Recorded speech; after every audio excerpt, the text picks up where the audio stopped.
So I told you guys last night, or maybe the night before, that I'm kicking around the idea of making a video every day. I'm kicking it around so I can see all sides of it, and I'm too lazy to pick it up. And since we're doing a video every day, it's inevitable that I'm not going to have a project to work on every day or progress to report to you guys on a project every day as far as machines. So we'll talk about something else tonight. Tonight is one of those nights. Something that my wife and I have to refer you as my wife when we're talking about this topic rather than camera girl.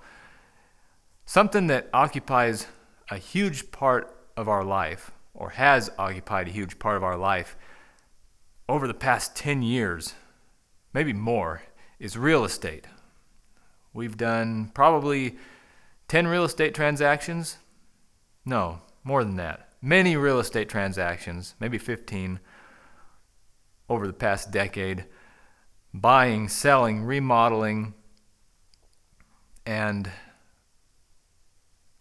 recently we just purchased this house. And it was tough because it's the first house that we bought based on what we wanted.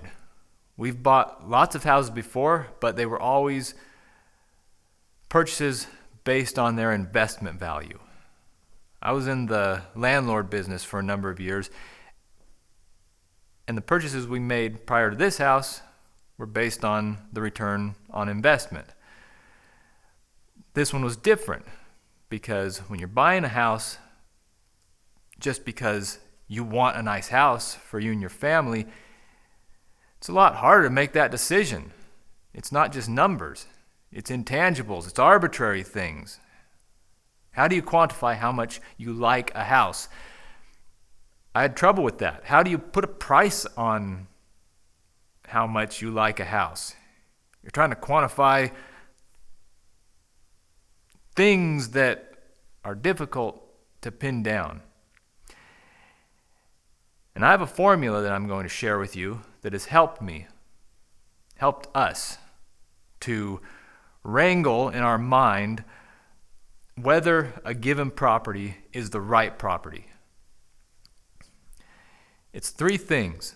And this is, if you can hang with me, you might have to speed up the video. If you can hang with me, this is valuable information. I'll try to be concise. We had a lot of trouble figuring out if we should even go look at a house. And if we did go look at a house, how do you decide whether it's worth $500,000 or $700,000 or $300,000, or should we pass? It's so much information that's jumbled and chaotic in your mind, it gets stressful. We looked for a house for over a year. Well over a year. Well over a year. We were living in our travel trailer for well over a year. What we did was we sold all of our properties that we had accumulated as rentals and lived in our trailer. We lived in the rental properties as we remodeled them because they needed some work. One by one, sold them. And when we sold that last one, I'm digressing, but what a feeling when we sold that last one. See ya! And we traveled to Florida in our travel trailer, came back again, thought that we would find a house right away within a few months of selling our last investment property. But it took us over a year to find something. And part of the reason was that the market was bananas. We sold our properties before COVID times. The last couple we sold during COVID times, but I never would have guessed that prices would double in the past few years. And they begin their ramp up at the start of a global crisis. How does that make sense? I was talking about experts and how you need to be wary of them. Be especially wary of experts who tell you why things happen after they happen. There's plenty of experts that'll tell you now why house prices doubled. But you find me one who, at the beginning of 2020, who was saying, yeah, there's people dying in droves all around the world, massive disruptions to the economy. I think the stock market, assets in general, real estate, is going to the moon over the next 2 years. I don't think so. So I'll get to what the point of the video is. There's 3 factors that you need to consider when buying a home: suitability, affordability, and value. All 3 of these things are important, but it's how they interact with each other that determines, for me, whether a given property is the right property for me. Suitability means, regardless of price, is it a house that we could live in? Does it fit our needs? Regardless of how much it costs, is it in the right location? Does it have the right amount of bedrooms? Is it the right floor plan? Do the neighbors have noisy dogs and noisy goats? That's suitability. Does it have a garage that can hold all of your husband's hobbies? That's suitability. Master bathroom, master bedroom, pantry, kitchen. You get the idea. That's important. Affordability. Does it fit in your budget? Looking at your monthly expenses, does it work for you?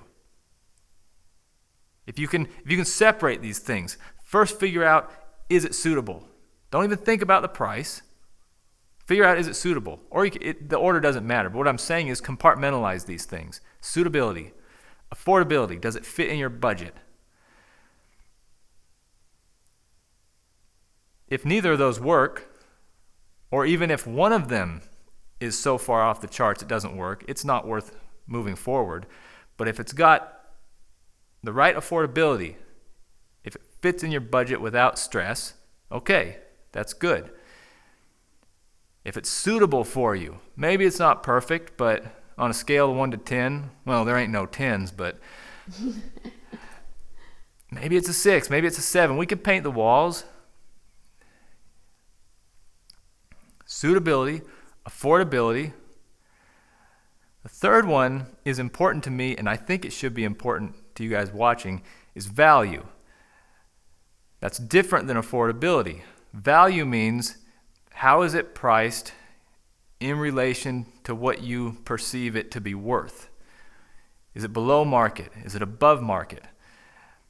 To me, that's important because once I get into any kind of investment, a home, a vehicle, I need to look at my exit strategy. And if you overpay for something, you're kind of locked in. Or you'd take a major haircut if you do get out, if you can get out, especially considering the VIG as far as buying a house. 5% for the realtor. If you've got a loan, that's fees involved. Title, escrow, they need all their money. Notary, $60 right there that you'll never see again. Inspections. So you pay $500,000 for the house, you look at your closing statement, it's going to be a lot more. So what I'm saying is the value is important to me because I want to get it at a price where if I do need to get out, I can.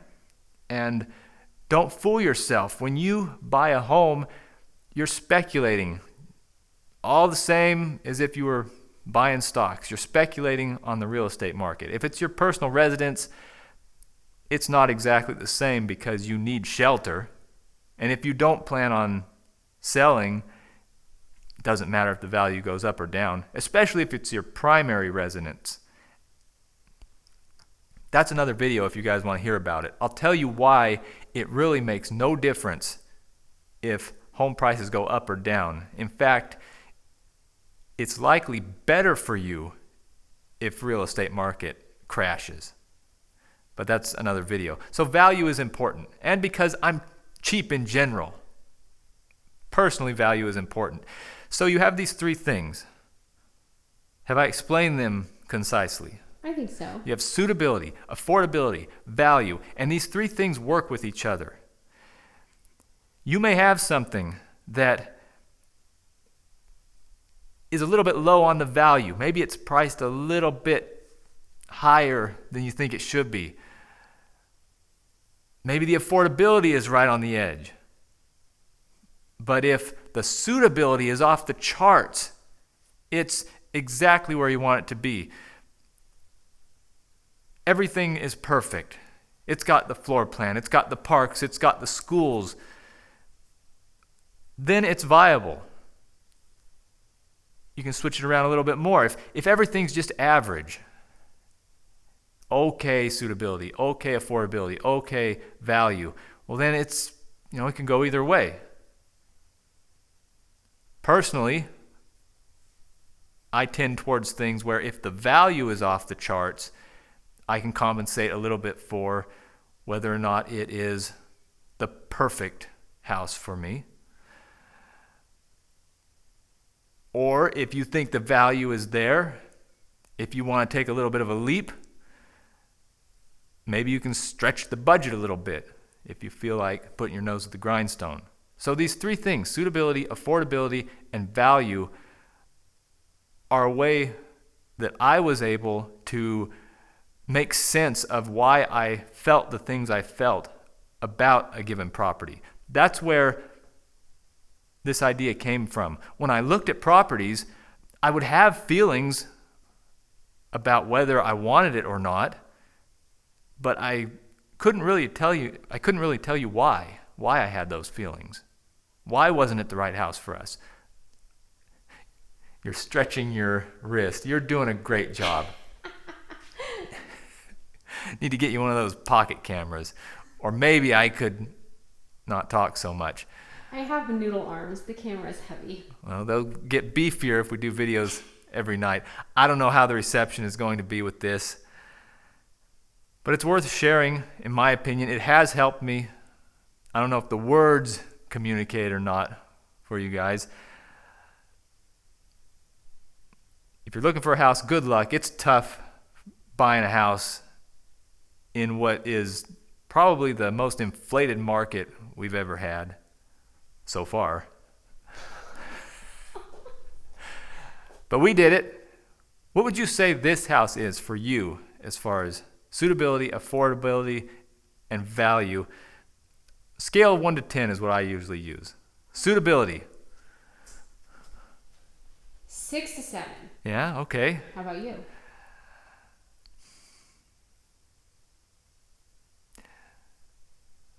I'd say the same, 7. Okay. The yard is more maintenance than I would prefer. Things aren't perfect, but I'll say 7. Okay. Affordability. 10. We bought it. 6 for me there. It's hard spending the kind of money we spent on this house when the previous houses we bought were 1/5 of the price each. But times change. We made some money on those houses. And value. Value. 5 being we paid exactly market value. Okay. 5. 5. We paid. Speaking of affordability, after we filmed the clip you guys just watched, I thought of an interesting scenario that has tempted us before when we were looking at property, and that is if you have a situation where the value and the suitability weren't anything special, but the affordability was spectacular. Maybe you can buy the property with cash, and it won't even make you strain at all financially. That can be tempting because sleeping well at night is worth a lot. In summary, using 3 criteria, suitability, affordability, and value, have been useful for us to help wrap our heads around and score a given piece of real estate. Helped us get this place. I'm happy with it overall. I also realized that I didn't have your microphone set up correctly for that first 20 minutes, 15 minutes, however long it was. So you sound a lot more clear and less underneath a blanket in real life. I've got it fixed now. Well, that's good. You don't want me to be muffled, do you? Thanks for watching.